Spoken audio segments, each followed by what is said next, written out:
नाशिक जिल्ह्यामध्ये मोठ्या प्रमाणात शेतकऱ्यांनी 1 रुपया भरून जे ते पीक विमा योजनेमध्ये लाभ घेतला होता। मात्र कृषी विभागाच्या पडताळणीनंतर नाशिकमध्ये जवळपास 5,000हून अधिक शेतकऱ्यांनी बोगस पीक विमा उतरवल्याची धक्कादायक माहिती जी आहे ती कृषी विभागाच्या पडताळणीतून समोर आली होती। मात्र यानंतर कृषी विभागाने नेमकी या संदर्भात काय कारवाई केली आहे ही माहिती देण्यासाठी माझ्यासोबत कृषी विभागाचे उपसंचालक जगदीश पाटील सर आहेत। सर, काय नेमकी यानंतर कारवाई करण्यात आली आहे, कारण मोठा आकडा होता जो शेतकऱ्यांनी बोगस पीक विमा उतरवला होता।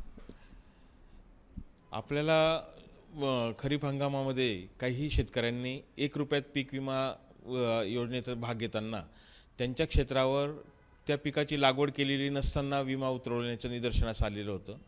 त्याप्रमाणे आपण आपल्या पूर्ण 15ही तालुक्यात पडताळणी केली। त्यामध्ये काही ठिकाणी आपल्याला कांदा लागवडीच्या बाबतीत हे जास्त प्रमाणात आढळून आलं की शेतकऱ्यांनी लागवड करता विमा घेताना जास्त क्षेत्राचा विमा घेतला, परंतु लागवड कमी केलेली होती। काही ठिकाणी लागवड केलेली आढळली नाही।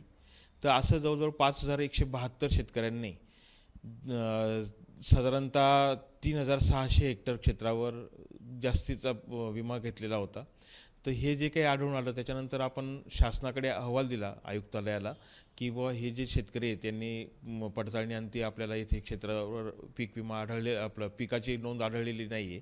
तर त्यामुळे मग आयुक्तालयात देखील याच्याबद्दलची सर्व विमा कंपन्यांच्या प्रतिनिधींसमवेत बैठक झाली आणि त्या बैठकीमध्ये हे जे काही 5,172 अर्ज होते ते रद्द करण्याबाबत आयुक्तालयाने माननीय सर्व विमा कंपन्यांना सूचना दिलेल्या आहेत।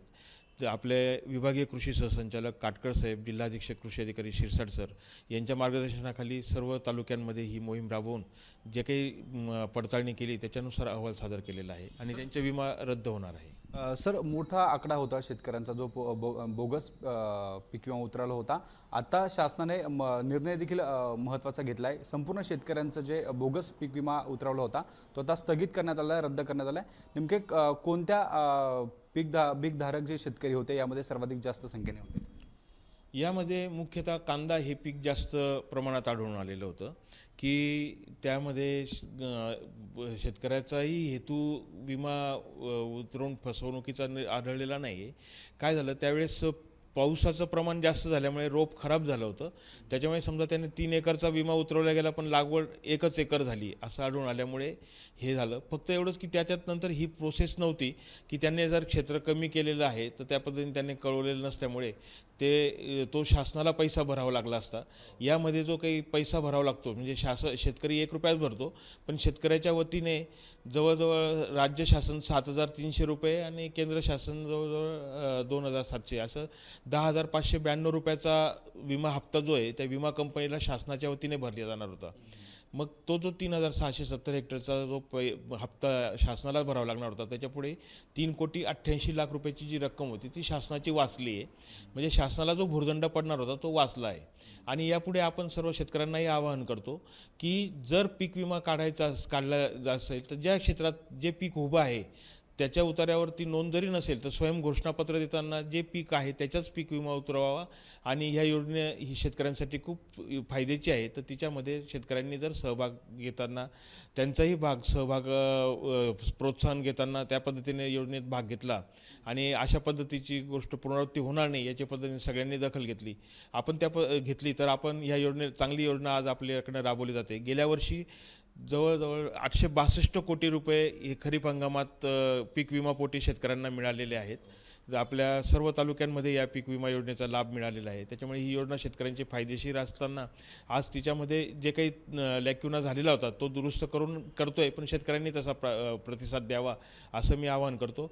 त्याचप्रमाणे आज पीक विमा करताना जे CSC सेंटर आहेत त्यांनाही आवाहन करतो की त्यांनी कुठल्याही परिस्थितीत शेतकऱ्याला व्यवस्थित माहिती देऊन आणि त्याच्या कागदपत्रांची पडताळणी करून त्याच्याजवळ शेतकऱ्याला व्यवस्थित गाईड करूनच पीक विमा व्यवस्थित भरून घेण्यात यावा.